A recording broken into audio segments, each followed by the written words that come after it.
Hindavi Swarajya news, जनतेसाठी एक पाऊल पुढे।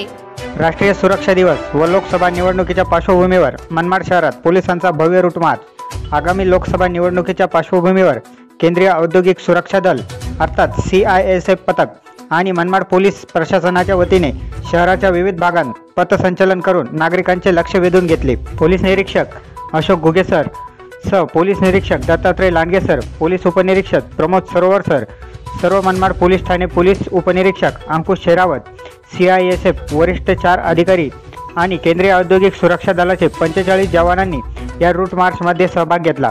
आगामी लोकसभा निवडणुकीच्या पार्श्वभूमीवर प्रशासनातर्फे शहरातील विविध भागातून रूट मार्च काढण्यात आला व या बंदोबस्तात केंद्रीय औद्योगिक सुरक्षा दल हे पथक बंदोबस्त सहकार्य करणार आहे। या पथकाच्या जवानांनी सशस्त्रपणे सहभागी होत शहरात रूट मार्च काढला। उपविभागीय अधीक्षक BB महाजन, शहर पोलीस निरीक्षक अशोक घुगे यांच्या नेतृत्वाखाली शहर पोलीस स्थानकातून रूट मार्चला सुरुवात होऊन नगीना मस्जिद, एकात्मता चौक, डॉक्टर बाबासाहेब आंबेडकर पुतळा, छत्रपती शिवाजी महाराज पुतळा, खंडेराव मंदिर, सुभाष रोड, गांधी चौकातून मार्गस्थ होत शहर पोलीस स्थानकात सांगता झाली। दरम्यान या रूट मार्चमध्ये नागरिकांचे लक्ष वेधले गेले। तालुका प्रतिनिधी उस्मान शेख, हिंदवी स्वराज्य न्यूज, येवला।